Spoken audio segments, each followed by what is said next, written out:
Nii, tere! Olen siis Enn Lust Ida-Virumaalt Atsalama külast pärit, käinud Jõhvi 5. keskkoolis ja käinud Kohtla-Järve 1. keskkoolis Kohtla-Järve tüdrukuid taga ajamas. Nii lühikene sissejuhatus. Aga põhimõtteliselt kuna minu lemmikteema juba taastuvenergeetika ja taastuvenergeetika seadmed on väga põhjalikult argukootsid ära kaetud, siis korraldajad palusid mul rääkida sellel teemal, milles ma nagu olen harrastusteadlane, ehk siis põhimõtteliselt tuleviku maavaradest ja nende kasutamise võimalustest.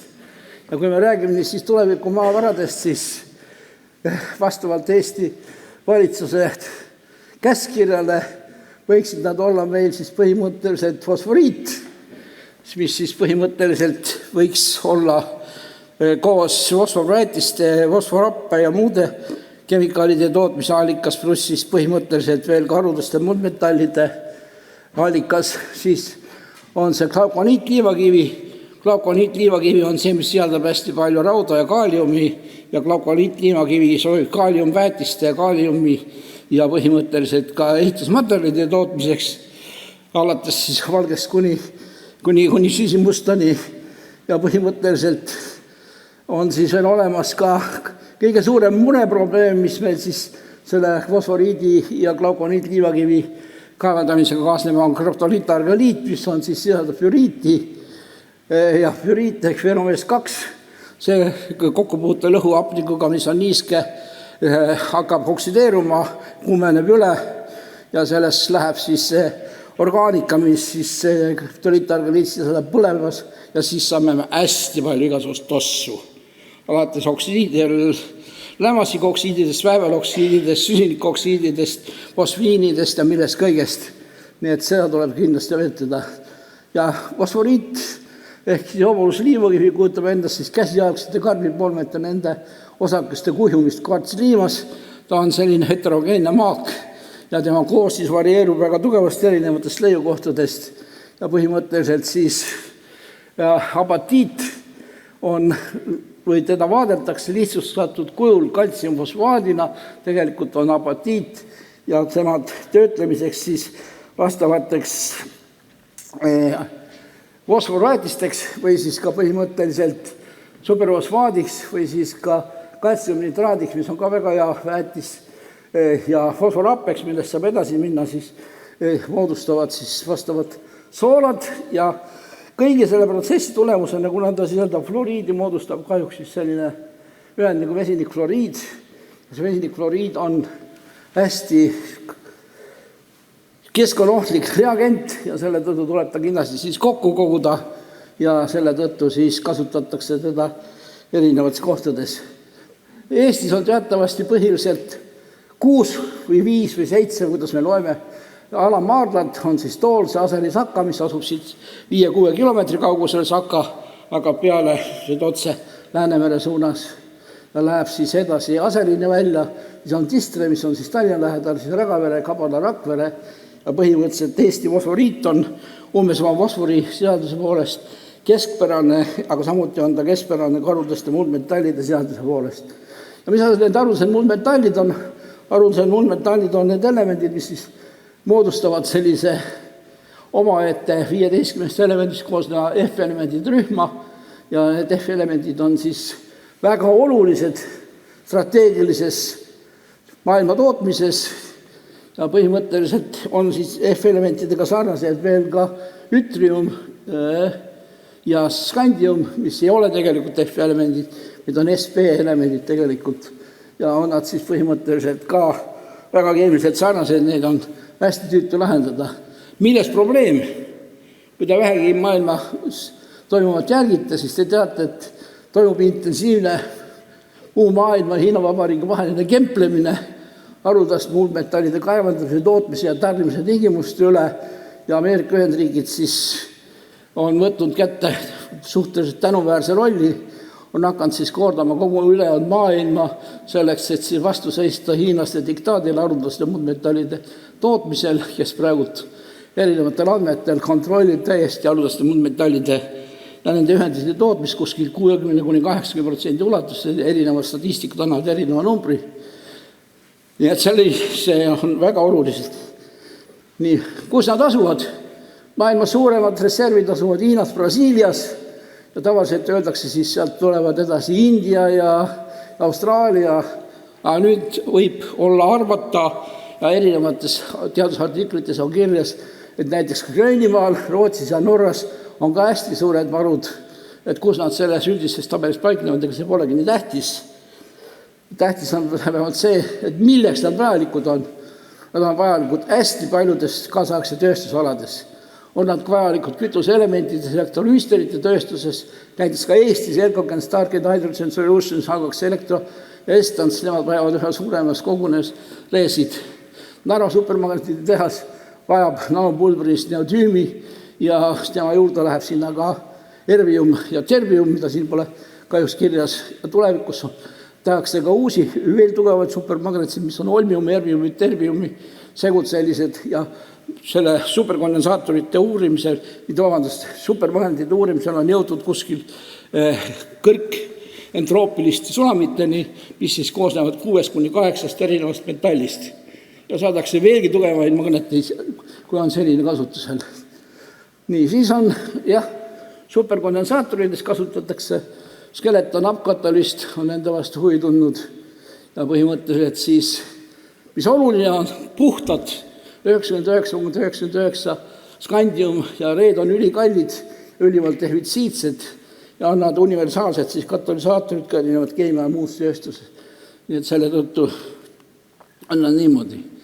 Tegelikult nimi on petlik, ei ole nad üldsegi nii haruldased, on nad hajutatud haruldased metallid, on õige nimetada teda.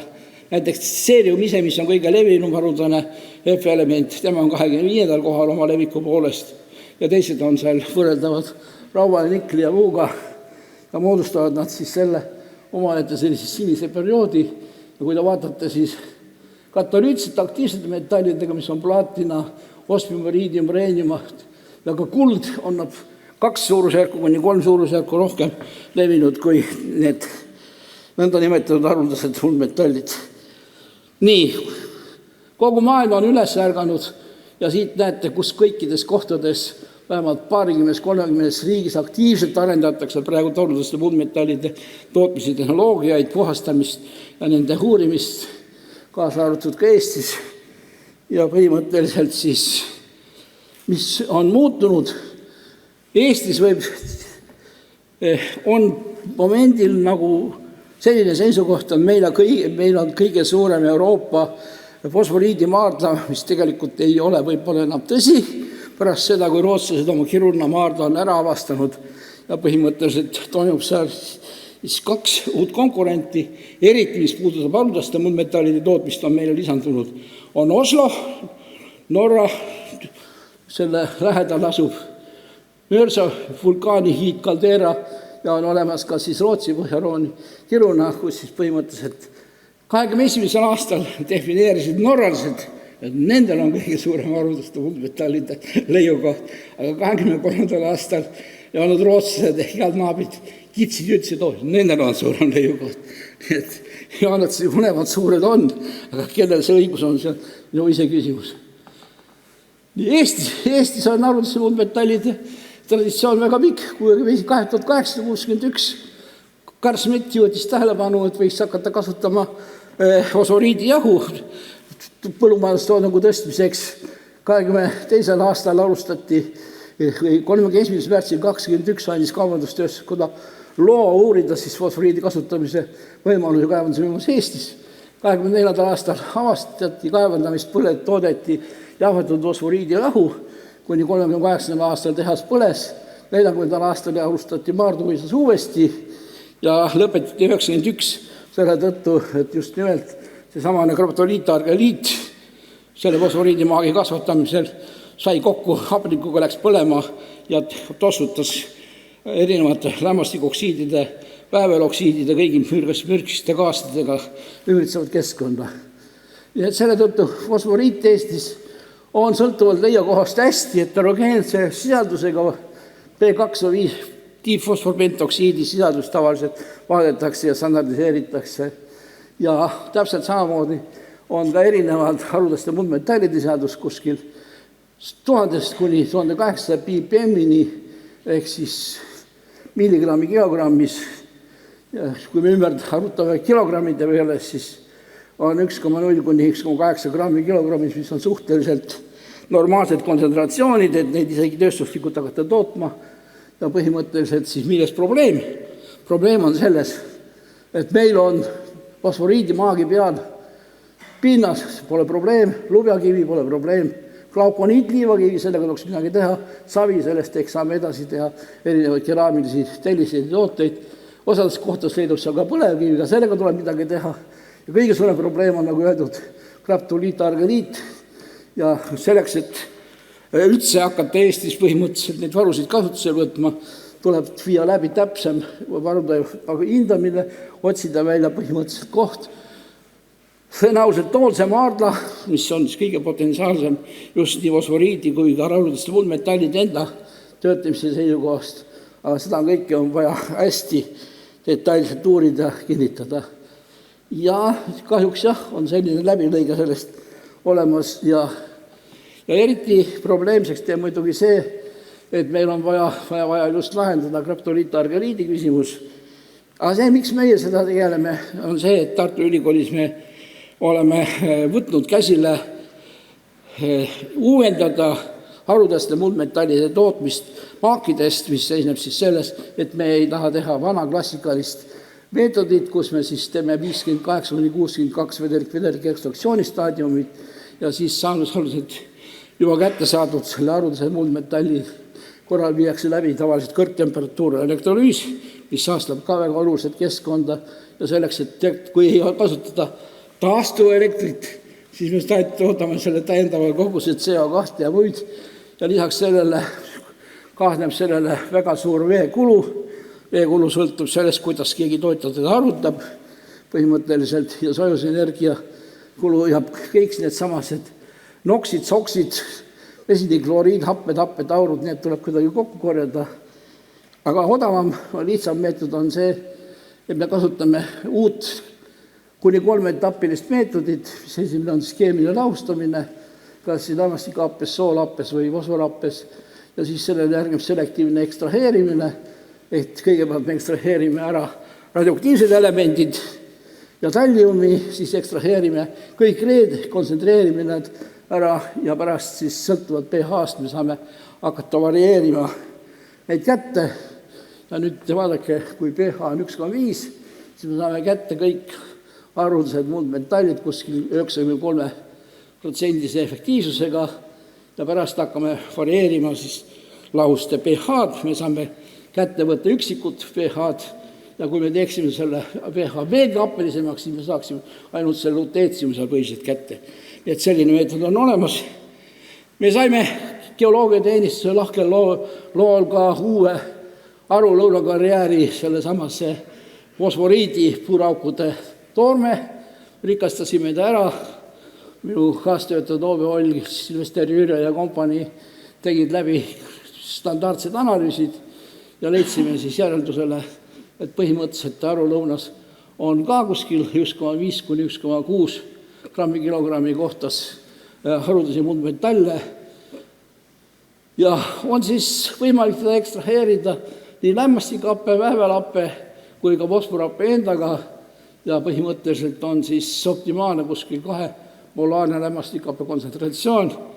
Tõsi õige, lisaks nendele elementidele saame me ekstraheerida ka graptoliitargeliidis harudased metallid, alates siis uraanist, tooriumist, ütriumist, kandiumist, molübdeeniumist ja tsirkooniumist ja põhimõtteliselt kasutades sellist hapluslahustamise ja selektiivse ekstraheerimise saame me kätte üksikud elemendid.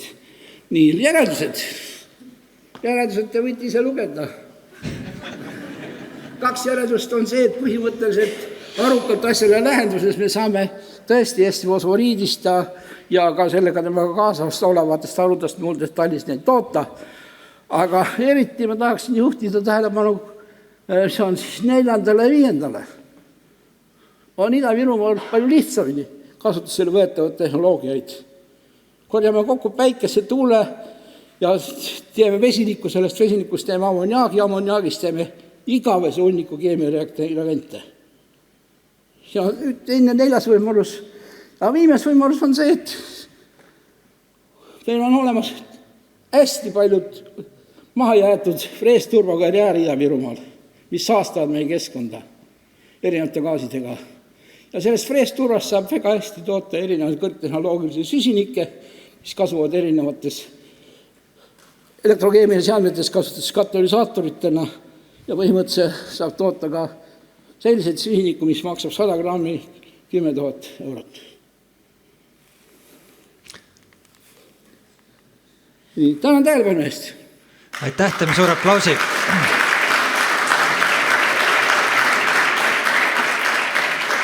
Ja armas publik ja vaatajad teisel pool arvutiekraani, ärge tundke ennast rumalalt, ka mina oma füüsika magistrikraadi ja 20-aastase teaduse populariseerimise kogemusega päris kõigest aru ei saanud. Ma nägin, siin saalis oli mõningaid keemikuid, kes arusaadavalt noogutasid ka nende slaidide juures, kus ma olin tõsiselt hädas. Aga hakkame vaatama, millisest slaidist siis ei ole võimalik. Ma arvan, et siia järgneb terve bakalauruse kursus. Aga lähme küsimuste juurde ja siin on nüüd neid väga eripalgelisi. Otse loomulikult küsitakse siukse isiklikke küsimusi, et saaks isiklikult rünnata, et kas toetate Eesti fosforiidivarude kasutusele võttu? Mitte praegult, seda tuleb väga põhjalikult uurida, vastavalt analüüsid, statistilised korjad teha, töötada välja põhimõtteliselt metoodikat. No mitu aastat ja mitmekesi uurida tuleb? 5-10 aastat katsetehasega kooskõlas. No nii, saime väga selge vastuse. Siis on siuke küsimus, et mida teie poolt juhitav uurimusrühm Ida-Virumaal teeb? Mis on selle töö tulemus? Selle töö tulemus on see, et me üritame teha teatud Ida-Virulastele selgeks, et põhimõtteliselt võiks mõõteviisi muuta ja minna hiinlaste ja Nõukogude Liidu vana selle samas haruldaste muldmetallide tootmise ja puhastamise tehnoloogiat üle kaasaegsetele tehnoloogiatele. See tähendab siis seda, et kaevandame ikka, aga lihtsalt teistmoodi saame Värindame teistmoodi. Värindame teistmoodi. Väga konkreetsed vastused, üllatav. Milline on Narva neodüümimagnetitehase potentsiaal teie arvates? Narva neodüümitehase potentsiaal on väga suur, eriti kui nad lähevad sammu edasi ja hakkavad tegema veel tugevamaid supermagneteid, mis ei ole enam põhiliselt neodüümipõhilised, vaid sisaldavad ka viitkuud kokku elementi. Teaduskirjandus on selle kohta olemas, nimetatakse neid kõrge entroopiaga haruldaste metallide sulaviteks ja töötavad umbes 5-10 korda tugevad supermagnetid. Meil läheb väga hästi, väga konkreetsed ja kiired vastused. Peaks varasemalt küsima. Nii, aga siin on väga konkreetne küsimus. Kas haruldasi muldmetalle saaks kätte ka vanadest kaevanduse jääkidest, ehk siis lõunaistlased tunnevad neid vist kui tuha mägede all, aga nad tegelikult ei ole, eks ole kõik. Põhimõtteliselt Eesti põlevkivi sisaldab mõningal määral tõesti haruldasi muldmetalle. Seda on püütud analüüsida, aga neid on natukene vähe. Aga teatud maailma näiteks kivisöötuhad sisaldavad hästi palju, võib-olla üle isegi on andmeid sõltuvalt, kas on selle Kasahstani kivisöötuhk, Turkmenistani oma või mõned Hiina tuhad, need sisaldavad kuskil 2000–2500 ppm haruldasi muldmetalle. No väga hea. Aga pealekaupa veel maailmas on suur, kuidas nüüd öeldakse,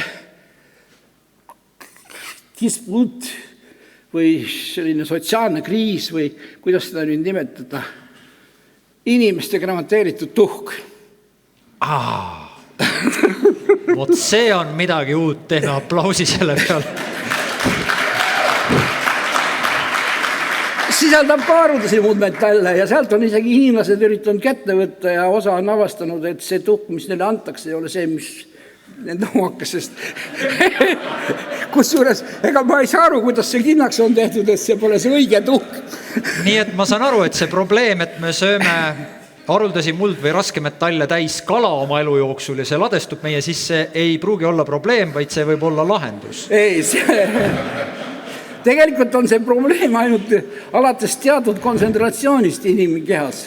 Aga tõesti on niimoodi, et osades kohtades, kus on väga intensiivne põlluväetamine puhastamata selle fosforväetistega, on teatud taimed, eriti rohelised taimed nagu spinat ja kapsas ja hakanud akumuleerima haruldasi muldmetalle. Seda nimetatakse fütokaevandamiseks. Nii et ringmajandus on moes, kaevurid, põllumehed on rohkem hinnas kui kontoritöötajad. Siis on selline küsimus, milline on minimaalne RRE sisaldus, mille juures Eesti fosforiidist haruldaste muldmetallide eraldamine muutuks majanduslikult realistlikuks? See nüüd sõltub sellest, kuivõrd palju me oleme soovime investeerida nende RRE-de või reede puhastamisastmesse. Kui me teeme need väga niisugused mustad, siis see peab olema ikka paar tuhat ppm ikka. Aga kui me hakkame fikseerima just kõige kallimaid neid, siis me võime pääseda palju väiksemate seadustega. Ja kõik sõltub sellest, millise tehnoloogia astmeni viia, nagu Argo väga ilusti näitas, et kui me paneme selle samase vesiniku või mingi muu patarii salvestuse, siis me teeme täiendava investeeringu ja saame sellest täiendavat tulu. Aga minu jaoks $1000 või 1000 eurot selle patarii eest ei ole küll mitte mingi maksumus. No, kuna sa oled nii arvamusliider, siis küsitakse veel siin ka teisi asju. Küsitakse, lisaks sellele, et 1000 ei ole sinu jaoks raha. Ei, raha mul on. Küsitakse, et mida sa arvad Sillamäe planeeritavatest ehitusmaterjalide tekstiilijäätmete tootvast tehasest? Või tootvast tehasest? Arva väga hästi. No väga hea. Aga see soovitus on niimoodi. Palun sorteerige ära linased kangad, kui neid on, ja puuvilased kangad, ja tooge mõned kilogrammid Tartu Ülikooli Keemia Instituuti, ja siis ma pärast räägin, mis me nendega teeme. Nii et need 1000 peavad kuskilt siiski tulema. Tulevad. Kuidas fosforiidist korraga teha väetist ja saada haruldasi muldmetalle? See on viimane küsimus. See on väga lihtne, tähendab, põhimõtteliselt, kui me lähtume sellest, millega me Tartus tegeleme. Kõigepealt me eraldame need haruldased muldmetallid AP-faasi, siis meil jääb ära kaltsiumfosfaat ja jääb meil fosforappe ja sellest kaltsiumfosfaadist me saame teha superfosfaadi ja täpselt samamoodi. No, ma saan aru, sul on tehnoloogia olemas, on vastus. Ma siis küsin viimase küsimuse, et kuhu ukse taha ja kui paksu rahakotiga peab tulema selleks, et saada siis nõu ja padapotti ühel ettevõttel? Ei, no meie juures on käinud siin igasuguseid tegelasi. No millised ta vastu oleb? Tuleb ja ütleb, et tal on 6000 eurot, et kas selle eest saaks midagi. 6 akut. 6 akut saab, jah. Aga kui akusid me ei müü, siis põhimõtteliselt me oleme üritanud endise Silmetiga enne, kui te hiilastele ei kuulunud koostööd teha ja selle projekti me arutasime 10 miljoni peale. Nii et 6000 eurost 10 miljonini leiab Tartu Ülikooli Maarja mõisa väljalt keemiahoonest. Aitäh, teeme suure aplausi Enn Lustile!